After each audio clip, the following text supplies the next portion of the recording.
Hi guys, this is Neha Sharma. In today's session, we are going to discuss about partners capital account in case of dissolution of firm. Guys previous session में मैंने आपको realisation account के बारे में बताया था कि realisation account जो है वो कैसे प्रिपेयर होता है, इसका फॉर्मेट क्या होता है. रियलाइजेशन अकाउंट के बाद सेकंड नंबर पे जो अकाउंट प्रिपेयर किया जाता है उसको हम क्या कहते हैं, partners capital account.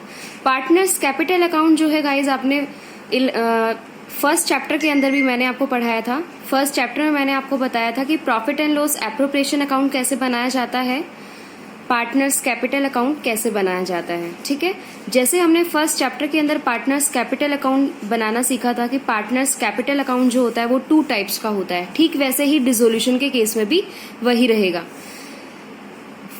Partners capital account जो है वो 2 टाइप्स का होता है, fixed capital account and second one is fluctuating capital account. Fixed capital account को हम हिंदी में क्या कहते हैं, स्थायी पूंजी खाते, और फ्लक्चुएटिंग कैपिटल अकाउंट को हम हिंदी में बोलते हैं परिवर्तनशील पूंजी खाते. राइट. फिक्स्ड कैपिटल अकाउंट जो होता है वो फर्दर 2 टाइप्स में डिवाइड हो जाता है. मतलब फिक्स्ड कैपिटल अकाउंट के अंदर अगर क्वेश्चन के अंदर ये मेंशन हो कि पार्टनर्स के द्वारा जो कैपिटल इन्वेस्ट की गई है वो फिक्स है, ठीक है, अगर वो फिक्स है तो हम 2 अकाउंट बनाएंगे. First is current account and second one is partners capital account. पहला हम क्या बनाएंगे, पार्टनर्स करंट अकाउंट बनाएंगे, और दूसरा अकाउंट क्या बनाते हैं, partners capital account. First chapter में भी हमने ऐसे ही बनाया था. फर्स्ट चैप्टर के अंदर भी जब हमने पार्टनर्स कैपिटल अकाउंट बनाना सीखा था उससे पहले मैंने आपको बताया था कि पार्टनर्स कैपिटल अकाउंट जो होता है वो भी 2 टाइप्स का होता था, फिक्स्ड कैपिटल अकाउंट या स्थायी पूंजी खाते, एंड दूसरा क्या होता था, फ्लक्चुएटिंग कैपिटल अकाउंट. उसको हम हिंदी में बोलते थे परिवर्तनशील पूंजी खाते. तो ठीक वैसे ही डिसोल्यूशन ऑफ फर्म के केस के अंदर जब भी हम पार्टनर्स कैपिटल अकाउंट बनाते हैं वो भी 2 टाइप्स का होता है, जैसा कि हमने फर्स्ट चैप्टर के अंदर पढ़ा था. राइट. तो फिक्स्ड कैपिटल अकाउंट जो होता है वो उसके अंदर कितने अकाउंट्स बनते हैं, ओनली 2 अकाउंट्स बनते हैं. पहला क्या बनता है, पार्टनर्स का करंट अकाउंट बनता है, और दूसरा क्या बनता है, पार्टनर्स का कैपिटल अकाउंट बनता है. राइट. अब ध्यान से देखिए, दूसरा जो हमारा टाइप है पार्टनर्स कैपिटल अकाउंट का वो क्या है, परिवर्तनशील पूंजी खाते, या इंग्लिश में हम इसको कहेंगे फ्लक्चुएटिंग कैपिटल अकाउंट. तो देखिए, करंट अकाउंट अगर फिक्स कैपिटल अकाउंट है तो 2 अकाउंट हम बनाएंगे, पार्टनर्स का करंट अकाउंट और कैपिटल अकाउंट. ठीक है. अगर हम करंट अकाउंट बना रहे हैं, ठीक है, वो किसके बाद बनेगा, रियलाइजेशन अकाउंट के बाद बनेगा. ठीक है. करंट अकाउंट जो है वो कब बनेगा, रियलाइजेशन अकाउंट बनेगा. सबसे पहले रियलाइजेशन अकाउंट बनाने के बाद ही जो है करंट अकाउंट बनेगा. ठीक है. अब ध्यान से देखिए, रियलाइजेशन का जो प्रॉफिट या लॉस होता है, ठीक है, रियलाइजेशन अकाउंट के अंदर जो भी आप प्रॉफिट या लॉस निकालते हैं वो कहाँ पे ट्रांसफर किया जाता है, पार्टनर्स के करंट अकाउंट के अंदर. ठीक है. और पार्टनर्स का जो करंट अकाउंट है उसका जो बैलेंसिंग फिगर है वो कहाँ पे ट्रांसफर किया जाएगा, पार्टनर्स के कैपिटल अकाउंट के अंदर ट्रांसफर किया जाएगा. ठीक है. तो ध्यान रखने वाली बात यहाँ पे क्या है गाइस, रियलाइजेशन अकाउंट जो हम बनाएंगे, अगर फिक्स्ड कैपिटल अकाउंट का केस है, सबसे पहले रियलाइजेशन अकाउंट बन जाएगा हर केस में. सेकंड नंबर पे हम क्या बनाएंगे, करंट अकाउंट बनाएंगे. तो जो रियलाइजेशन अकाउंट से जो हमने प्रॉफिट या लॉस निकाला है वो कहाँ पे ट्रांसफर करेंगे, करंट अकाउंट के अंदर. ठीक है. करंट अकाउंट का जो बैलेंसिंग फिगर आएगा वो कहाँ पे ट्रांसफर होगा, पार्टनर्स के कैपिटल अकाउंट के अंदर. तो इससे ये भी बात क्लियर हुई कि सबसे पहले क्या बनेगा, रियलाइजेशन के बाद करंट अकाउंट बनेगा, करंट अकाउंट के बाद पार्टनर्स का कैपिटल अकाउंट बनेगा. ठीक है. तो सीधी सी बात क्या है, रियलाइजेशन अकाउंट का जो प्रॉफिट या लॉस होगा वो करंट अकाउंट में ट्रांसफर कर देंगे, और करंट अकाउंट का जो बैलेंसिंग फिगर निकलेगा वो कहाँ पे ट्रांसफर हो जाएगा, पार्टनर्स के कैपिटल अकाउंट के अंदर ट्रांसफर हो जाएगा. ठीक है. अब ध्यान से देखिए, अब बैलेंसिंग फिगर कैसे हम ध्यान में रखें कि कौन से अकाउंट का बैलेंसिंग फिगर कहाँ पे ट्रांसफर करना है. आप बस नंबरिंग ध्यान में रखिए. फर्स्ट नंबर पे आप बनाते हैं रियलाइजेशन अकाउंट, सेकेंड नंबर पे आप बनाते हैं पार्टनर्स का कैपिटल या करंट अकाउंट, ठीक है। थर्ड नंबर पे आप बनाते हैं कैश या bank account and last number पे आप बनाते हैं पार्टनर्स का लोन अकाउंट, राइट।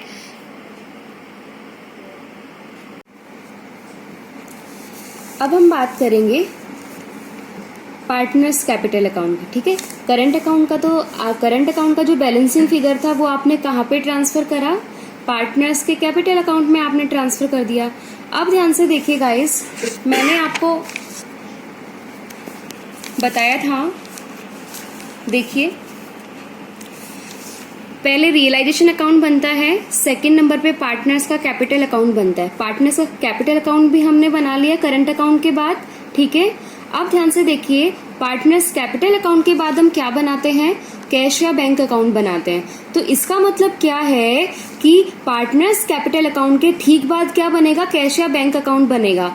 तो it's mean partners capital account का जो बैलेंसिंग फिगर है वो कहाँ पे ट्रांसफर होगा, कैश अकाउंट या बैंक अकाउंट के अंदर ट्रांसफर हो जाएगा।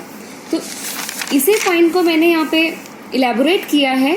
देखिए, पार्टनर्स कैपिटल अकाउंट के बाद जो है वो क्या बनाया जाता है, कैश या बैंक अकाउंट बनाया जाता है। तो पार्टनर्स कैपिटल अकाउंट का जो भी बैलेंसिंग फिगर आएगा, ठीक है, वो कहाँ पे ट्रांसफर कर देंगे, कैश अकाउंट या बैंक अकाउंट के अंदर हम ट्रांसफर कर देंगे। गाइस, अब हम एक नया टॉपिक और कर लेते हैं, मोड्स ऑफ डिसोल्यूशन, समापन के प्रकार। मतलब जो पार्टनरशिप फर्म का जो समापन होता है या डिसोल्यूशन होता है वो कितने प्रकार से हो सकता है, ठीक है, किन किन टाइप से हो सकता है। ध्यान से देखिए, किन किन कंडीशंस में, कौन कौन सी परिस्थितियों में डिसोल्यूशन होता है। फर्स्ट है dissolution by agreement. Dissolution by agreement या समझौते द्वारा समापन का मतलब ये है कि पार्टनरशिप फर्म में जितने भी आपके पार्टनर्स हैं वो अपनी इच्छा से, सब अपनी सहमति बना के, सभी पार्टनर्स एग्री होके जब फर्म की समाप्ति करते हैं या डिसोल्यूशन करते हैं, हम उसको क्या कहेंगे, dissolution by agreement. Second case कौन सा हो सकता है, कंपल्सरी डिसोल्यूशन, अनिवार्य समापन। अनिवार्य समापन या कंपल्सरी डिसोल्यूशन जो है वो किन किन कंडीशंस में हो सकता है। फर्स्ट है यदि फर्म का व्यापार अवैध हो। फर्म का व्यापार अवैध होने का मतलब क्या है कि पार्टनरशिप फर्म जो है कोई इलीगल एक्टिविटी कर रही हो, इलीगल बिजनेस कर रहा हो, ठीक है। सेकंड कब हो सकता है कंपल्सरी डिसोल्यूशन, यदि कोई साझेदार शत्रु देश का नागरिक हो, ठीक है। जो भी हमारी एनिमी कंट्री है, राइट, इंडिया की जो भी एनिमी कंट्री है, अगर उस कंट्री से, उस एनिमी कंट्री से कोई भी पर्सन पार्टनर बना है हमारी पार्टनरशिप फर्म में, तो भी उस केस में डिसोल्यूशन करना कंपल्सरी हो जाता है। थर्ड पॉइंट है यदि एक साझेदार के अलावा सभी साझेदार दिवालिया हो। फॉर एग्जाम्पल, मैंने आपको बताया था कि राम, श्याम और मोहन ये तीनों पार्टनर एक फर्म में क्या है, साझेदार है, ठीक है। तो मान लिया राम जो है वो, राम तो सॉल्वेंट रहता है, राम ही एक ऐसा पर्सन है जिसने अपनी पूरी लायबिलिटी कंप्लीट की है, बिजनेस को अच्छे तरीके से चलाया है। श्याम और जो मोहन है वो क्या हो गए हैं, दिवालिया हो गए हैं, इंसॉल्वेंट हो गए हैं। दिवालिया होने का मतलब क्या होता है, अपने पास कुछ भी ना बचना, ठीक है। तो उस केस में भी क्या होता है, कंपल्सरी डिसोल्यूशन करना जरूरी हो जाता है। फोर्थ पॉइंट है यदि साझेदारों की अधिकतम संख्या सामान्य साझेदारी में 20 व बैंकिंग व्यवसाय में 10 से अधिक हो। इसका मतलब क्या है, मान लिया अगर कोई नॉर्मल पार्टनरशिप है, नॉर्मल पार्टनरशिप में मैक्सिमम पार्टनर्स कितने हो सकते हैं, ओनली 20 हो सकते हैं, ठीक है। लेकिन बैंकिंग बिजनेस में मैक्सिमम पार्टनर कितने हो सकते हैं, 10 हो सकते हैं, ठीक है। मिनिमम पार्टनर्स कितने होते हैं, 2, और मैक्सिमम पार्टनर नॉर्मल पार्टनरशिप में कितने होंगे, 20। और बैंकिंग बिजनेस अगर है, ठीक है, तो मिनिमम पार्टनर 2 होते हैं और मैक्सिमम कितने होते हैं, 10 होते हैं। अगर नॉर्मल पार्टनरशिप के अंदर 20 से ज्यादा साझेदार इन्वॉल्व हैं, 20 से ज्यादा पार्टनर्स इन्वॉल्व हैं, तो वो भी क्या है, अनएथिकल है, अवैधानिक है, ठीक है। और अगर बिजनेस चल रहा है बैंकिंग का, उसमें 10 से अधिक पार्टनर हैं, 10 से अधिक जो है हमारे पार्टनर्स हैं, तो उस केस में भी डिसोल्यूशन करना कंपल्सरी हो जाता है, ठीक है। थर्ड पॉइंट है हमारा नोटिस द्वारा समापन, dissolution by notice. Dissolution by notice जो होता है वो कैसे हो सकता है? यदि साझेदारी स्वेच्छा पर निर्भर करती हो तो किसी भी साझेदार द्वारा समापन का नोटिस दिए जाने पर साझेदारी समाप्त हो सकती है। डिसोल्यूशन बाय नोटिस का मतलब क्या है? फॉर एग्जाम्पल, मैं आपको एग्जाम्पल के तौर पे समझा देती हूँ ताकि आपको समझ में आ जाएगा। राम, श्याम और मोहन जो है वो 3 पार्टनर्स हैं एक पार्टनरशिप फर्म में, ठीक है।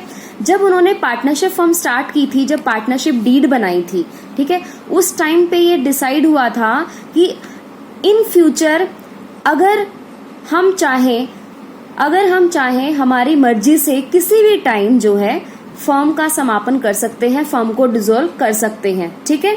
तो उस टाइम पे जब ये स्वेच्छा निर्धारित की गई थी, ये एग्रीमेंट डिसाइड हुआ था, इसमें ये डिसाइड होता है कि फ्यूचर में अगर कोई साझेदार एग्री नहीं करता है कि वो पार्टनरशिप बिजनेस नहीं चाहता, या सभी साझेदार ये एग्री करेंगे कि पार्टनरशिप बिजनेस को हमें आगे कंटिन्यू नहीं करना, तो उस केस में जो है हम फर्म का समापन कर सकते हैं ओनली एक नोटिस देके, सिंपल एक नोटिस देके फर्म को डिसॉल्व कर सकते हैं, फर्म को बंद कर सकते हैं, ठीक है।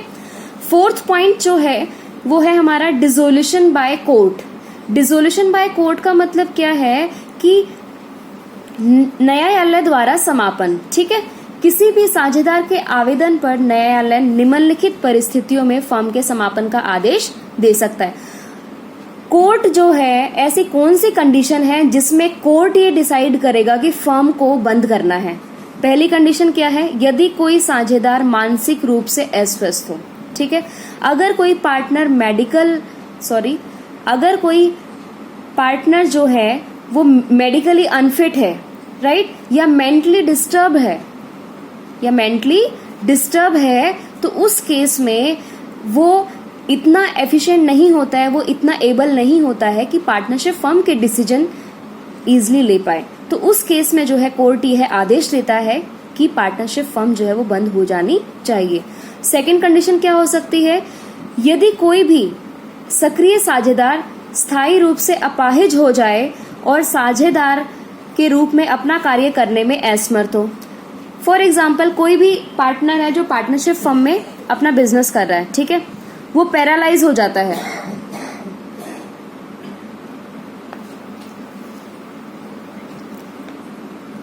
तो उस केस में कोर्ट जो है वो फर्म को डिसॉल्व करने का ऑर्डर देगा। मान लिया कोई एक्सीडेंटल एक्टिविटी हो जाती है, ठीक है, कोई अपाहिज हो जाता है, पैरालाइज हो जाता है कोई भी एक्टिव पार्टनर, तो उस केस में वो पार्टनरशिप में काम करने के लायक नहीं रहता, तो उस केस में जो कोर्ट है वो डिसॉल्व करने का आदेश दे सकती है, ठीक है। लास्ट पॉइंट हमारा क्या है?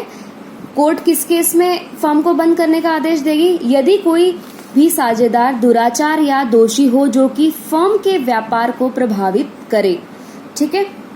मान लिया किसी साझेदार ने ऐसी एक्टिविटी करी है, ऐसी इलीगल एक्टिविटी करी है, फॉर एग्जाम्पल रेप किया है, ठीक है, तो वो क्या है? एक टाइप की विक्टिम है, वो क्या है? विक्टिम है। तो अब उस साझेदार को कोई भी राइट नहीं बनता है कि वो उस फर्म के बिजनेस को कंटिन्यू कर पाएगा, क्योंकि अगर कोई रेपिस्ट पार्टनरशिप फर्म में एज अ पार्टनर काम करेगा तो उससे पार्टनरशिप फर्म के गुडविल पे भी इफेक्ट पड़ेगा, ठीक है। तो कोर्ट क्या करेगा? कोर्ट ये कंपल्सरी ऑर्डर दे देगा कि फर्म का डिसोल्यूशन करना जरूरी हो जाता है। तो आज के लिए गाइस बस इतना ही। नेक्स्ट सेशन में हम प्रैक्टिकल क्वेश्चन स्टार्ट करेंगे। Thank you.